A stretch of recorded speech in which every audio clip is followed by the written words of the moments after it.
그게 좋지가 아니다. 와!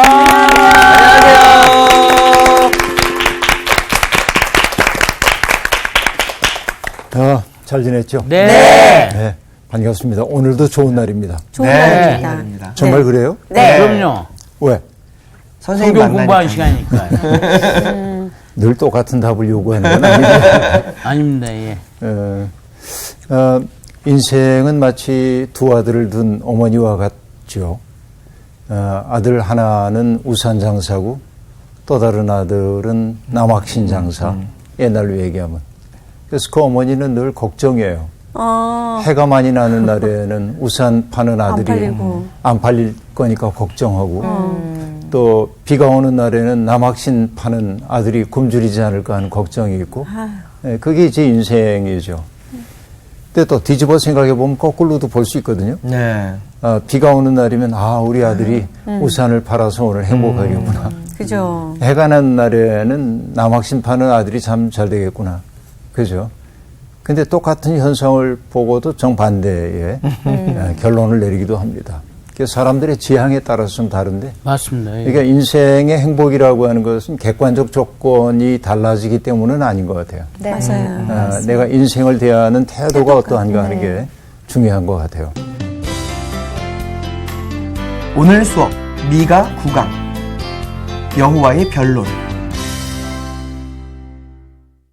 지금 우리가 미가서 공부를 하고 있는데 네. 미가서에서 지난주에 우리가 했던 이야기를 여러분 기억하는지 모르지만은 그 베들레헴 에브라다에서 태어나게 될 새로운 구원자 얘기 아름답게 등장했잖아요. 네.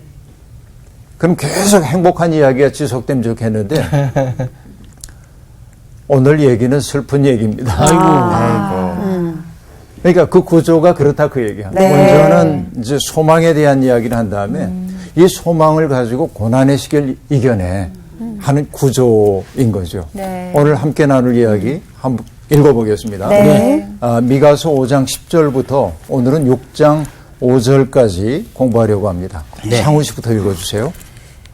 여호와께서 이르시되 그날에 이르러는 내가 내 군마를 내 가운데에서 멸절하며 내 병거를 부수며 내 땅의 성읍들을 멸하며 내 모든 견고한 성을 무너뜨릴 것이며 내가 또 복수를 내 손에서 끊으리니 내게 다시는 점쟁이가 없게 될 것이며 내가 네가 새긴 우상과 주상을 너희 가운데에서 멸절하리니 네가 네 손으로 만든 것을 다시는 섬기지 아니하리라. 내가 또 네 아세라 목상을 너희 가운데에서 빼버리고 네 성읍들을 멸할 것이며 내가 또 진노와 분노로 순종하지 아니한 나라에 갚으리라 하셨느니라. 너희는 여호와의 말씀을 들을지어다. 너는 일어나서 산을 향하여 변론하여 작은 산들이 네 목소리를 듣게 하라 하셨나니 너희 산들과 땅의 견고한 지대들아 너희는 여호와의 변론을 들으라. 여호와께서 자기 백성과 변론하시며 이스라엘과 변론하실 것이라. 이르시기를 내 백성아 내가 무엇을 내게 행하였으며 무슨 일로 너를 괴롭게 하였느냐 너는 내게 증언하라. 내가 너를 애굽 땅에서 인도해 내어 종 노릇하는 집에서 속량하였고 모세와 아론과 미리암을 내 앞에 보냈느니라. 내 백성아 너는 모압 왕 발락이 꾀한 것과 부올의 아들 발람이 그에게 대답한 것을 기억하며 시딤에서부터 길갈까지의 일을 기억하라. 그리하면 나 여호와가 공의롭게 행한 일을 알리라 하실 것이니라. 네. 오늘 읽은 이 미가서 5장 10절부터 15절까지는 심판에 대한 이야기, 그러니까 이스라엘의 죄에 대한 하나님의 경고, 질타 이런 것이 등장합니다. 앞에서 이제 소망에 대한 이야기를 했다면 이제 밝은 희망 안에서 견뎌야 할 고통스러운 미래 이 얘기를 지금 들려주고 있는 것이죠. 그러니까 이스라엘이 온전한 평화를 이루기 전에 먼저 선행되어야 할 것들은 뭐냐? 그것은 낡은 것들이 무너져야 돼. 여러분 내 터전이 깨끗해지지 않은 상태 위에 뭔가를 집을 짓는 일은 허사죠. 적절하지 못한 거예요. 네. 청소하지 않고 그 외에 뭘 하면 안 된다 그 얘기죠. 그러니까 하나님은 우상으로 말미암아 더럽혀진 땅을 정화하실 거예요. 그게 심판으로 이제 등장하게 되는데요. 네. 여호와께서 이르십니다. 그날에 이르러서는 하고 말합니다. 그날이 언제라고 역사 속에서 특정하기는 좀 어려워요. 그러나 아시리아가 침공을 했던 701년, 주전 701년이 아닐까 이렇게 이제 짐작을 해보는 겁니다. 그러니까 어쨌든 그 운명의 날입니다. 그날에 이르러서는 하나님이 어떤 일을 한다고 얘기하죠? 내 군마를 내 가운데서 멸절하며 내 병거를 부수며 하고 말합니다. 군마와 병거라고 하는 것은 물론 이제 전쟁을 위해 예비되어 있는 것들이죠. 네. 근데 군마와 병거가 상징하는 건 뭐죠? 내 안전보장의 근거라고 생각하는 거죠. 그게 날 지켜줄 거야 하고 얘기합니다. 그런데 구약성서, 우리가 구약이라고 얘기하고 있는 제1성서는 출애굽기를 어쨌든 토라의 핵심으로 볼 수 있겠는데 그 토라에서도 제일 중요한 그 대목 가운데 하나는 뭐냐면 홍해바다가 갈라지고 이스라엘 백성들이 거기를 건너가잖아요. 네. 그런데 그 백성들을 추격해오는 바로의 군대들이 어떠하냐면 병거를 타고 그죠. 말을 탄 기마병들이 따라오거든요. 네. 그러니까 말과 병거라고 하는 것은 기동력. 압도적인 무력의 상징입니다. 네. 그런데 어떻게 됐어요? 결국 빠졌죠. 그것이 물에다 잠겨. 물속에 뻐륵 속에 빠져가지고 꼼짝달싹하지 못하는 그런 상황 속에 빠지게 됩니다. 그래서 여러분 미리암의 노래가 나오고 모세의 노래가 나오는 거죠. 그러니까 세계 최고를 자랑하고 있던 군대라고 하는 것이 한순간 얼마나 무력해질 수 있는지를 보여주거든요. 그걸 노래로 만들었다 그 얘기지. 그렇죠. 노래라는 건 강한 힘이 있잖아요. 파급력이 있고. 근데 똑같은 상황입니다. 내 군마 그리고 내 병거를 멸절한다, 부순다.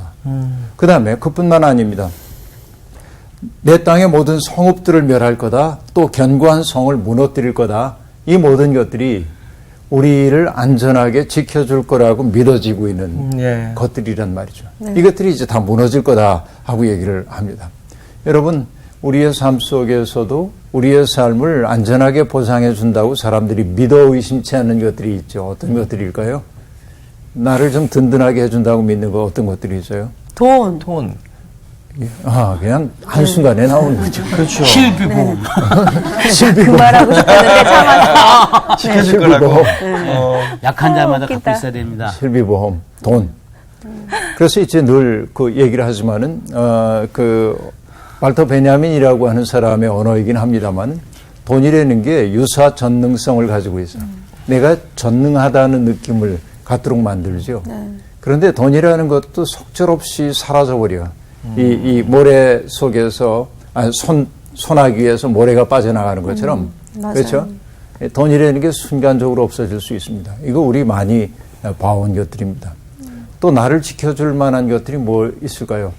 뭐 인맥, 인맥. 그렇죠. 인맥, 연줄. 맞아요. 그렇죠. 그래서 한국인들은 특히 이제 그 연줄을 중시하기 때문에 사람들이 뭐 연줄이 없으면 뭐라도 만들어 개라도 해가지고 모임 해야 되고 뭐 동창회, 심지어는 뭐 군대 동기들 모임 뭐 이런 것도 있고 온갖 모임들이. 그렇죠. 회사에서는 어떤 라인 줄타기. 라인 라인. 타는 거. 그렇게 하려고 네. 하죠. 동문회. 네. 이런 거. 근데 여러분 뭐 그런 것들이 외로운 인생에서 서로 격려한다는 의미에서는 좋으나 네. 그것이 나를 지켜줄 거라고 생각하면서 끼리끼리 의식을 만드는데 문제가 있는 거죠. 그런데 사실은 좋은 시절에는 그 연줄들이 작동하는 것처럼 보이나 내가 어려움을 겪으면은 싸늘하게 돌았을 때도 있어요. 맞아요. 그래서 우리의 안전을 보장해 준다고 생각하는 것들이 사실은 굉장히 속절없는 건데 하나님은 그런 것들을 의지하고 있는 모든 이들을 치신다고 얘기합니다. 그렇죠? 말이나 병거나 견고한 성읍 같은 거 우리가 여기에 있으니까 우리는 안전할 거야 하던 것을 하나님 다 치신다. 그렇게 얘기합니다. 그 다음에 여러분 이렇게 얘기합니다. 그것만 치는 게 아니라 내가 또 복수를 내 손에서 끊으리니 내가 다시는 점쟁이가 없게 될 것이며 내게 다시는 점쟁이가 없게 될 것이며 내가 새긴 우상과 주상. 여러분 이게 참 어려워. 내가 네가 새긴. 내가 새긴 새긴 내가. 우상. 어떻게 보면 여러분 뭐 얻는 이가가 주격조사 아니에요? 네. 얻는 이가가. 그러니까 그 문장 구조로 보자고 한다면 이렇게 쓰면은 좋은 문장이 아니야. 주격조사가 두 계속해서 개나 나와 있어요. 좋은 문장은 맞아요. 아닙니다. 네. 그죠? 그래서 여러분 글 쓰는 사람들의 습성 가운데 하나는 가급적이면 같은 단어를 사용하지 않으려고 했습니다. 네. 그래서 부득이 그렇게 써야 하는데 문맥상 그때는 고민을 합니다. 대체할 수 있는 언어가 뭐가 있을까? 그 고민을 이제 하는 거죠. 근데 이런 문장 구조는 아주 나쁜 문장이에요. 근데 이건 물론 번역자의 문제라고 볼 수도 있겠지만은 그보다는 의도적인 거예요. 그런 것 같아요. 의도적인 거예요. 왜냐하면 나라고 하는 주체는 여기서 누구죠? 하나님입니다. 하나님이죠. 그런데 여기 내가라고 얘기할 때 여기에서의 너는 백성들입니다. 그죠? 네. 근데 이 백성들이 뭘 했어요? 새긴 뭔가를 우상. 새겼어. 뭘 새겼다고 얘기하고 우상과 있어요? 주상. 여기. 우상과 주상. 우상과 주상. 그죠? 우상과 주상을 새겼어. 이 새겼다라고 하는 말이 여러분 그 우리가 십계명에서도 보면 우상을 섬기지 말라고도 얘기하지만 우상을 새기지 말라는 말도 있거든요. 네. 생각해 보면 새긴다고 하는 건 뭐죠? 돌이나 나무의 형태를 부여하는 것이 예. 새기는 네. 일이죠. 근데 과거에도 얘기했지만은 오벨리스크라고 하는 게 있어요. 네. 오벨리스크라고 하는 거 여러분 첨탑. 보셨는지 모르지만 이렇게 해서 이제 큰 돌이죠. 이렇게 네. 아주 그 높이가 10몇 미터 되는 이런 돌들이 있습니다. 여기에 이제 뭐 이집트 같은 경우에 상형 문자들이 이렇게 적혀 있고 그런데 그 거대한 돌들을 채석장에서 떠낼 때 얼마나 많은 고생을 하겠어요. 그러니까. 그렇죠. 그러니까 네.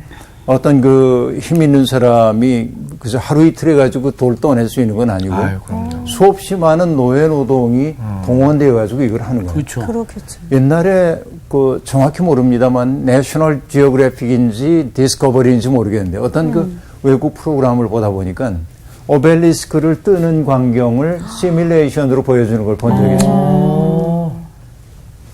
인부들이 쭉 가가지고 앉아. 앉아요. 그 채석장에 바위 위에. 네. 그렇게 하고 정을 들고 망치를 들고 톡톡톡톡톡. 근데 쪼아내는데 그 바위산에서 이걸 떠내기 위해서 얼마나 많은 시간이 걸리겠어요. 그렇겠다. 그러니까 혼자 생각해 봤어요. 아, 망치를 잡을 수 있는 노동력이 생기는 그 순간부터 날마다 아침이 되어서 잠에서 깨나면 망치 들고 끌지를 하고 그러다가 뙤약 밑에 쓰러지기도 하고 힘에 붙여 쓰러지기도 하고 이러다 죽는 인생들이 참 많았겠구나 하고 생각을 해보니까 그러니까 지금 우리가 뭐 물론 이제 피라미드 같은 거 세울 때 노예 노동이기도 하지만은 왕이 일자리가 없는 사람들에게 일자리를 주기 위한 그런 조처이기도 했습니다. 아, 네. 무조건 부정적으로만 볼 수는 없는데 그러나 이런 것들 대형 구조물들 때문에 얼마나 많은 사람들이 어려움을 겪었어요. 그러니까 어떻게 보면 지긋지긋한 노동, 소외된 노동을 했을 거예요. 그래서 우리가 보면은 지금도 이제 그 이집트 땅이나 도초에 가보면 커다란 대형 신상들이 있습니다. 그것들을 만들기 위해 얼마나 사람들이 애썼을까 생각해 보는데 그래서 뭐냐 우상을 새겨 만들지 말라고 한단 말이에요. 그것은 그게 우상이기 때문이라기보다는 거기에 그들을 얼마나 그 노동이 빈간화했는지를 보여주는 대목이에요. 너희가 들어가서 살게 될 그 땅에서는 하나님을 위한다는 명분으로라도 어떤 사람들을 수단으로 삼는 일 제발 하지 마. 예. 그 얘기가 우상을 새기지 말라는 말 속에 담겨 있다고 저는 생각을 해요. 그런데 여기 이제 내가 새긴 우상, 내가 새긴 주상입니다. 주체가 네가. 백성이야, 너야, 주어야. 그런데 그들의 주체가 되어 했던 이 일을 어떻게 하냐면 내가 네. 어떻게 한다고 하는 얘기입니까? 여기에. 어? 멸절하는. 멸절. 내가 멸절할 거다. 멸절할 거다. 하고 얘기합니다. 멸절하다, 멸하다. 괄호 속에 넣고 나니까 멸하다. 어떻게 보면 선생님, 네. 저 어떤 우상과 주상이 하나님 보시기에는 누군가의 피와 땀과 눈물이 저기 안에 다 있다는 생각에 그렇죠. 그 마음으로 하나님 그러시는 거예요. 그러니까 이제 그 우상이라는 게 본래 텅 빈 건데 하나님이 우상 때문에 질투하지는 않으셔요. 네, 네. 문제는 뭐냐면 그것을 신적 존재로 여기면서 거기에 종속되고 있는 인간 하나님의 형상대로 지음받은 인간이 거기에 종속되는 걸 하나님 못 견디는 사랑 때문에. 네. 그렇죠. 그것을 성경은 질투하는 하나님하고 얘기하는데 네. 그 질투는 사랑의 다른 표현이기도 한 것이죠. 네. 근데 여기 재밌어요. 문장으로 보면 이렇게 이런 문장이 겹치는 건 좋지 않으냐. 네. 의도적인 것처럼 보인다. 내가 새긴 이런 것들을 내가 멸하리라 라고 얘기하므로 강조하는. 네, 좀 강한 것 같아요. 인간이 스스로의 안전 보장을 위해서 또 나를 지켜줄 거라고 믿으며 추구하고 있는 것들이 하나님 안에서 얼마나 속절없이 무너질 수 있는지를 이 대목이 보여주고 예. 있죠. 그것뿐만 아니라 결국 그렇게 멸절하게 되면 내가 내 손으로 만든 것을 다시는 섬기지 아니하리라. 자기 손으로 만든 것을 섬기지 않게 될 거다. 이게 하나님의 사랑입니다. 어떻게 보면. 왜냐하면 하나님은 자유케 하시는 분이에요. 네. 근데 우상은 뭘 하냐면 우리를 자유하게 하지 않고 부자유. 예속되게 만들고 종속되게 만듭니다. 왜? 우상들의 특색은 인간이 그 우상을 만족시키기 위해 뭔가를 해야 된다고 생각하도록 네. 만들어요. 그러니까 늘 부자유해요. 이게. 근데 하나님은 우리를 부자유하게 하는 분은 아닙니다. 자유롭게 하는 분입니다. 그 얘기예요. 내가 그것 다시는 섬기지 않을 거다. 그 다음에 내가 또 내 아세라 목상을 너희 가운데서 빼버리고 내 성읍들을 멸할 것이며 하고 말합니다. 여러분, 이 아세라 목상이라고 하는 것도 이 여신인데 이것도 다 뽑아버릴 거라고 얘기하는데 여러분, 우상 없이 기다릴 수 있겠는가?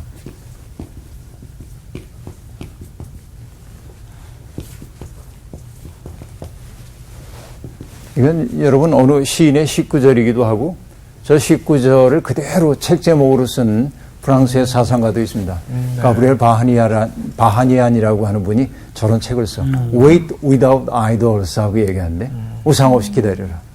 이건 뭐를 배경으로 하고 있냐면 출애굽기 32장에 보면 모세가 산에 올라가지고 안 내려옵니다. 백성들이 불안해졌어요. 불안해.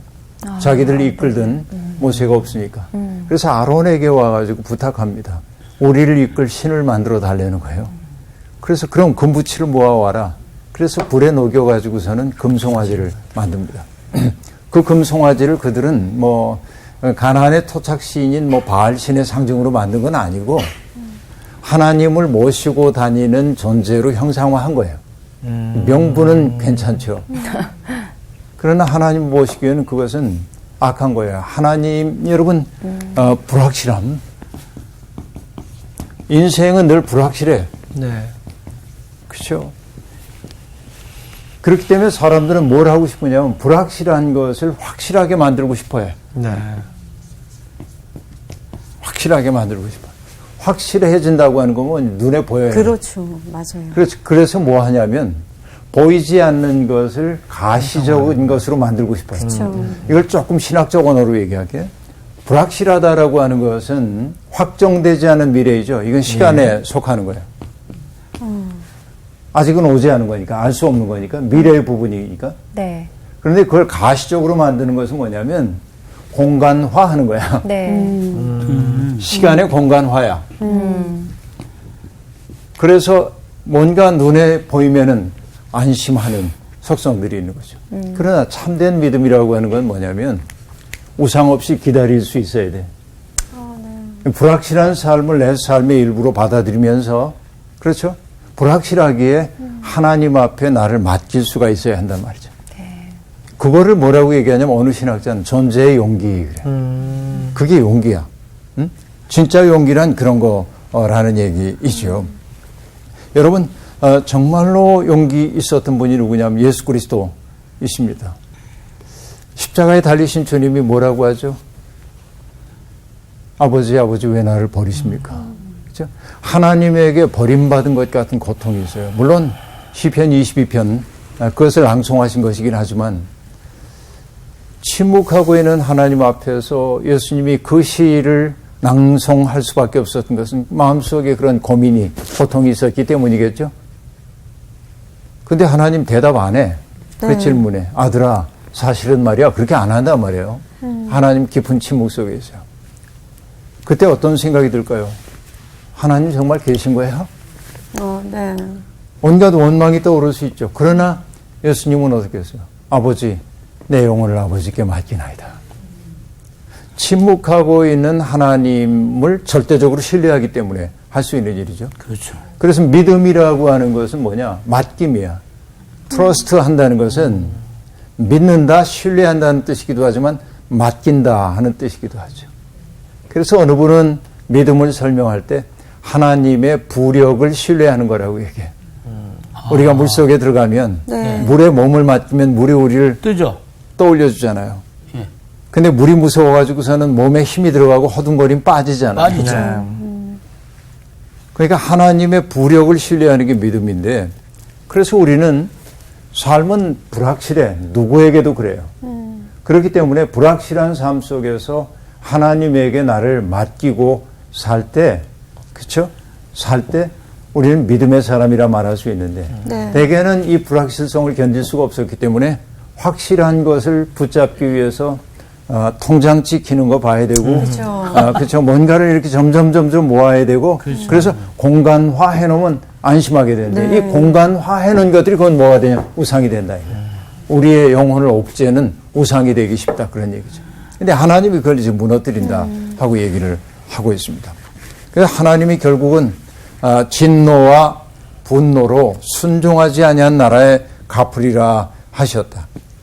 순종하지 않는다는 말은 뭡니까? 정의와 공의를 무너뜨린 나라들, 그런 나라들. 그러니까 순종하지 않으면 다른 것 아니야. 하나님이 그 백성들에게 요구한 삶이라고 하는 것은 정의와 공의를 세우라고 하는 삶이었어요. 그런데 이 불확실한 것을 공간화하는 과정에서 뭐가 무너지냐면 정의와 공의가 무너지는 거예요. 나 좋을 대로 하기 때문에. 네. 욕망이 나를 지배하기 시작하는 순간, 여러분, 욕망이라고 하는 것은 배타적입니다. 내가 일단 내 속에 어떤 욕망이 생겨나면 배고파, 내가 뭘 먹을 거야 하면은요, 옆에 배고픈 사람 안 보입니다. 네. 그렇죠? 그 사람을 위해 뭔가를 나눠주고 싶은 생각이 안 들어요.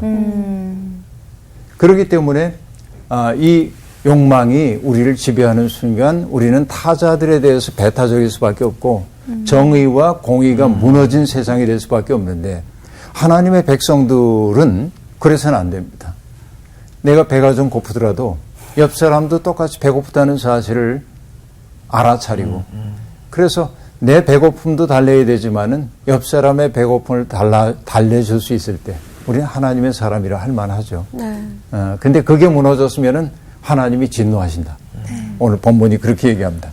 그 다음에 6장으로 가볼까요? 네. 여러분 혹시 법정에 가본 적 있습니까? 법정에. 법정이요? 법정이요? 안 가봤어요. 재판정. 법정은 안 가봤어요. TV에서만 계속 보고요. 그 TV에서 많이 영화나 TV에서 보면 법정 장면들이 제법 나오죠. 재밌잖아요. 네. 여기 재미있죠. 6장은 법정 장면을 보여주고 있습니다. 여기 법정 장면을 보여주는데요. 너희는 여호와의 말씀을 들을지어다라고 말하면서 너는 일어나서 산을 향하여 변론하여 작은 산들이 내 목소리를 듣게 하라 하셨나니, 하나님이 예언자에게 지금 명하는 거예요. 네. 그 산을 향하여 변론하래. 너희 산들과 땅이 견고한 지대들아, 너희는 여호와의 변론을 들으라. 여호와께서 자기 백성과 변론하시며 이스라엘과 변론하실 것이라, 이렇게 얘기를 하고 있습니다. 다시 말하면 이제 재판이 지금 열렸어요. 재판은 왜 열립니까? 서로 이해가 다른 사람들이 갈등을 겪고 있을 때 이걸 조절하기 위해 이제 재판이 벌어지게 되죠. 저는 덜 아는 그 판사님들이 좀 있습니다. 그 판사님들하고 얘기를 나누다 보면 굉장히 재밌는 일들이 많이 있습니다. 한 번은 이런 이야기를 들었어요. 목사님, 정말 깨는 일이 있었습니다. 그게 무슨 일입니까? 하고 얘기를 하니까 아주 그 잘 차려입은 멋있는 40대 남성이 피고가 되어가지고 이제 나타났습니다. 근데 이 사람은 건물 주인인데, 그런데 건물에 임대하고 있던 사람과 재판이 붙은 거예요. 네. 근데 이 건물 주인이 그 고발인인 임대해서 장사를 하고 있던 사람에게 뭔가 잘못했어. 네. 둘 사이에 이제 손해배상을 놓고 이제 다투게 됐는데, 그냥 법에 따라서 이렇게 하시오 하고 안 하고 조정을 한대요. 둘을 불러가지고 아, 네. 사정이 이만저만하니 이렇게 하는 게 좋겠습니다 하고 조정을 하는데 저는 그 조정안을 받아들일 수가 없습니다. 그럼 2차 조정하고 3차 조정하고 그러는데 아, 네. 이 고발인이 마지막 이제 그 조정하는 자리에서 그렇게 얘기했답니다. 나는 더 이상 양보 없습니다. 여기에서 저는 더 이상 양보 안 하고 만약에 내 제안을 받지 않는다고 한다면 네. 그냥 법대로 해 주십시오 하고 얘기를 이제 한 거예요. 그러니까 이 아까 얘기했던 40대의 이 건물주가 학벌도 좋고 좋은 사람인데 그 뒤에 늘 어머니하고 같이 왔는데 난감한 표정을 짓고 있더니 이렇게 엄마한테 물어봐요? 엄마를 돌아보며 이렇게 묻더랍니다. 어떻게 할까요? 엄마 어떻게 해요? 정말 궁금한 거죠, 그럴 때. 아, 진짜. 되게 극단적인 얘기긴 하겠지만 아, 진짜. 참 그분 얘기가 이제 그 부장판사님이었는데 깨는 일이 있었다고. 진짜 그렇게 깨. 이제 건물주인데. 예, 하여튼 그 네. 40대인데. 40대이긴 하지만 저기 무늬만 건물주지 엄마 거네. 그치, 엄마 거죠. 그러니까 자기가 주체적으로 삶을 결정해본 경험이 알 별로 수 없기 없어. 때문에. 네. 그러니까 이제 체격만 크고 학벌도 좋고 그런데 이제 자기 책임하에 살 수 있는 능력은 좀 없는 것이라고 볼 수 있겠습니다. 어쨌든 이 법정이라고 하는 것은 피고발인이 이행해야만 했거나 이행하지 못했던 의무에 대한 지적으로 시작해서 그들의 죄를 묻는 것이라고 이제 얘기할 수 있겠죠. 그러니까 예언자는 이 법정에서 하나님의 법정에서 어떤 역할을 하냐면 검사 역할을 합니다. 야, 네. 검사 역할을 하도록 되어 있어요. 그리고 산과 작은 산들이 지금 불륜받고 있잖아요. 네. 너희들 와서 들어라 하고 얘기합니다. 그들은 누구예요? 증인 혹은 배심원이라고 얘기할 수 있습니다. 네. 그래서 하나님과 그 백성 사이에 이제 재판이 벌어지고 있는데 검사는 예언자이고 산들과 작은 산들은 배심원 혹은 증인으로 네. 청함을 받고 있는 겁니다. 네.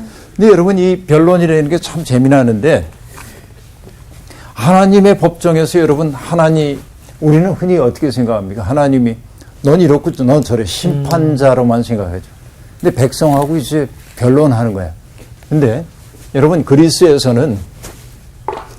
굉장히 중요한 것 가운데 하나가 안틸로기아라고 하는 게 있어요.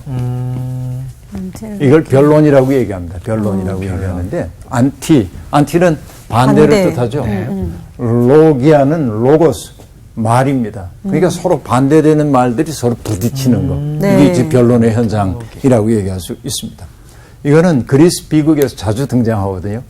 그래서 사람들이 안틸로기아의 현장에서 서로 치열하게 자기 논리를 가지고 싸웁니다. 근데 그리스 비극에서 재미있는 것 가운데 하나는 네. 이 안틸로기아의 신들도 참여합니다. 인간하고 똑같은 그쵸. 상황으로 동참을 해요. 신들이라고 어떤 특권도 없습니다. 그러니까 신들도 사람들에게 자기 논지를 펴요. 내가 이러는 것은 이러이러한 것 때문이야 라고 얘기를 합니다.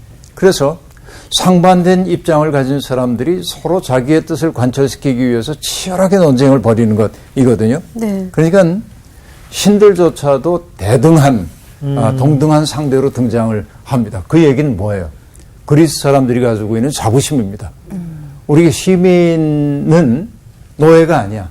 신들 앞에서조차도.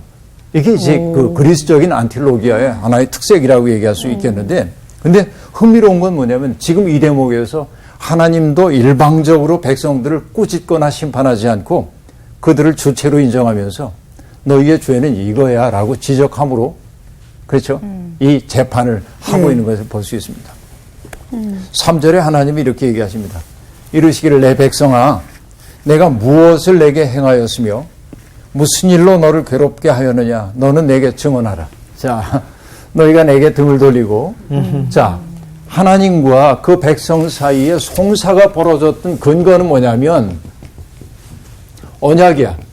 네. 하나님과 그 백성 사이에 언약이 맺어졌잖아요. 네. 나는 너의 하나님이 되고 너희는 내 백성이 될 거야. 근데 그 언약의 바탕은 뭐죠?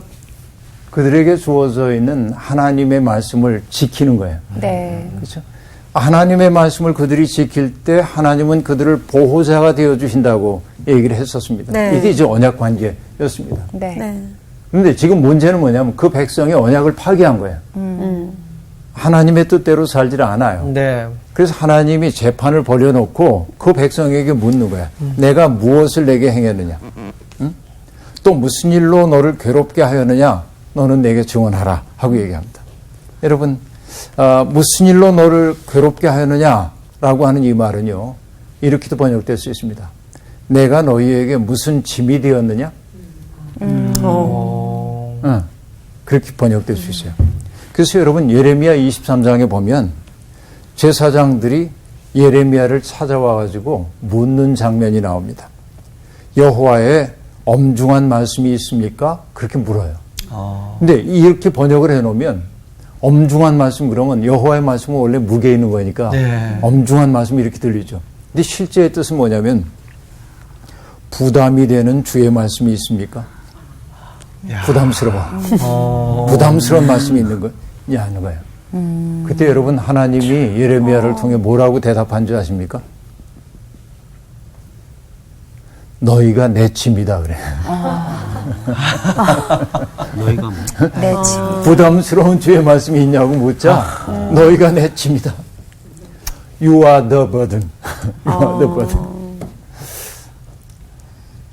이 말씀과 만날 때 상당히 무거웠어요. 하나님이 나를 보고도 그러시는 거 아니까 내가 내 부담이다. 그런 건데요. 그러니까 하나님의 말씀이 우리에게 부담스럽게 여겨질 때도 있습니다. 왜? 인간은 자기도 모르게 자기 욕망의 법을 따라 살곤 하는데 그 욕망을 거슬러 살래. 내 배고픔을 채우고 싶은데 얘 옆에 내 친구도 배고프단다 이렇게 얘기해요. 하나님이. 그 부담스러워. 그 말이. 자꾸 그렇게 살자 하나님이 뭐라고 내가 나의 부담이다. 내가 나의 짐이다. 그렇게 얘기를 하시는 거예요. 그래서 하나님이 그 백성에게 얘기합니다. 자, 증언해봐라.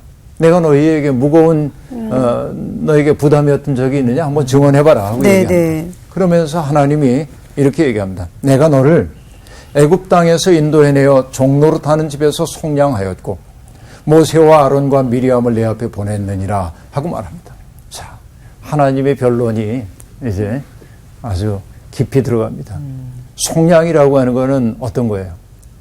속이라고 하는 글자에 조개 패자가 들어가는데 그 얘기는 조개 패는 돈이거든요. 네. 속량이라고 하는 건 뭐냐? 값을 치르고 자유인으로 만들어 주었다는 거예요. 이게 속량이에요. 그러니까 애굽 땅에서 종살이하고 있던 너희들을 위해서 내가 값을 치르고 너희를 자유롭게 만들어 주었어. 네. 그리고 너희를 자유의 새 땅으로 인도하기 위해서 모세와 아론과 미리암을 내 앞에 보냈다라고 얘기합니다. 자, 여러분 이게 굉장히 중요한데요. 우리는 출애굽의 영웅으로 늘 모세를 떠올리잖아요. 네. 근데 미가가 놀랍게 모세만 등장시키지 않습니다. 아론까지 등장시킵니다. 어떻게 보면 모세는 리더십이 강한 사람입니다. 근데 아론은 뭐 했던 사람이죠?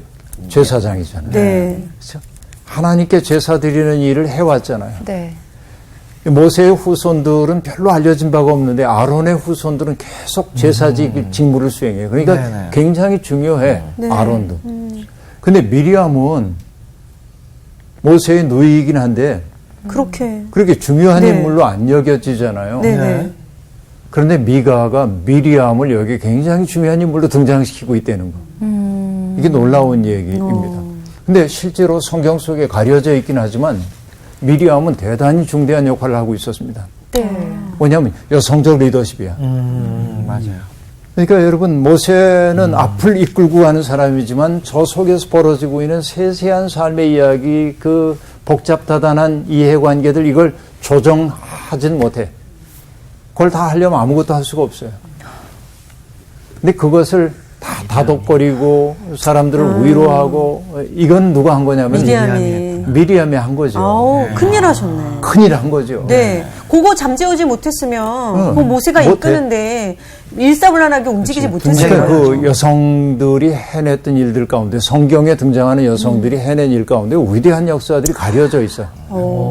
근데 그 백성들의 흔적은 남아 있습니다. 나중에 이 모세가 이제 그 구스 여자하고 결혼을 하거든요. 구스 여자를 취해요. 그래서 아론과 미리암이 야단칩니다. 그러면 안 된다고. 근데 왜 그랬는지 모르지만 모세를 비난하는 그들의 처신이 하나님 보시기에 별로 좋지 않았어요. 그리고 이게 좀 문제 있긴 한데 아론은 멀쩡한데 미리암에게 나병 같은 병이 피부병이 찾아옵니다. 주제넘게 왜 나서서 그런 것처럼 보여요 이게. 그런데 아론이 나서가지고 얘기합니다. 동생에게 하나님께 좀 중보를 해달라. 그게 내 누나 아니냐. 이래서 모세가 하나님께 중보 기도를 올리자 하나님이 그러면은 이 그 미리암을 진에서 격리해라. 그래서 일주일을 머물게 합니다. 그리고 일주일 후에 깨끗해지거든요. 근데 슬쩍 지나가는 말로 뭐라고 하냐면 백성들은 미리암이 돌아올 때까지 행진하지 않았대. 여러 가지로 해석할 수 있지만 있는 대목이지만 예. 저분 없이는 우리 안 갈 거예요. 저분이 우리에게 얼마나 귀한 역할을 했는지. 우리가 있네. 이 구원의 노래를 부르는 걸 보더라도 여러분 홍해를 건넌 다음에 모세의 노래가 앞에 나오지만 사실 미리암의 노래가 최고 오래된 노래입니다. 소고를 들고 소고를 춤을 치면서 하나님의 구원을 노래하거든. 그러니까 사람들 속에 하나님의 구원을 일깨우는 일이 이 미리암에게 굉장히 중대한 일이었어요. 엄청난 일을 하셨네. 근데 그렇게 잊혀지고 있었던 인물을 또 끄집어내셨어. 지금 미가가 소환하고 있어요. 그게 모세만이 아니라 모세와 아론과 미리암까지 얘기를 하고 있는 것이죠. 그래요. 그렇게 해서 그 다음에 이렇게 말합니다. 하나님이 그렇게 구원해 준 얘기를 한 다음에 내 백성아 너는 모압 왕 발락이 꾀한 것과 보올의 아들 발람이 그에게 대답한 것을 기억하며 여러분 모압 왕 발락이 출애굽 공동체가 자기의 땅을 지나가려고 하자 두려움을 느껴요. 그래서 이 아주 그 신통한 주술사라고 생각했던 발람을 청해가지고 저주해달라고 하는 대목이 나오고 있는데 근데 하나님이 허락 안 하시죠. 근데 거듭해서 많은 선물 가지고 가서 그래도 좀 와달라고 부탁하자. 하나님이 그럼 같이 가. 그러는데 하나님이 천사를 보내가지고 칼을 들고 발람이 가는 길을 지킵니다. 근데 발람은 몰라요. 천사가 앞에 있다는 걸. 누가 아냐면 나귀가 알아. 발람을 태우고 가는. 그래서 무서우니까 밭으로 들어가니까 채찍질하거든요. 그래서 이제 제 길로 가려는데 또 천사가 칼을 들고 지키니까 그러니까 또 채찍질. 나귀가 막 그 벽 쪽으로 이렇게 붙는 거야. 그러니까 타고 있었던 발람이 지팡이를 가지고 때려요. 그때 하나님이 나귀의 입을 여셔. 나귀가 얘기합니다. 내가 당신을 모셔왔는데 내가 이런 적이 있냐. 이유가 있지 않겠냐. 이 얘기는 뭐야. 굉장히 재미나는 얘기인데 그러니까. 가장 신통력 있다고 하는 사람이 정작 보아야 할 건 못 봐. 누군 보는데 나귀는 보는데. 나귀가 신통하네. 나귀가 신통한 거죠. 이게 이제 그 굉장히 해학적인 거라고 볼 수 있죠. 네.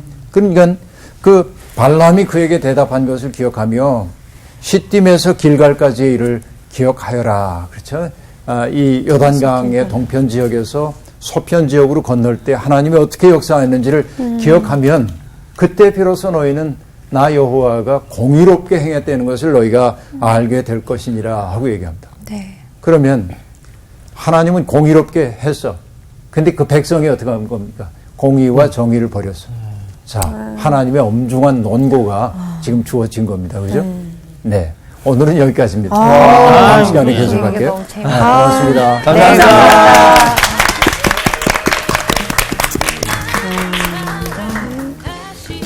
우리 나비처럼 되지 말아야 되는데. 아니, 나비처럼 돼야 되는 거 아니에요? 발람처럼 되지 말아야 네, 되는데. 영안이 열려 있어야죠. 예. 네. 잘못 얘기했어. 네.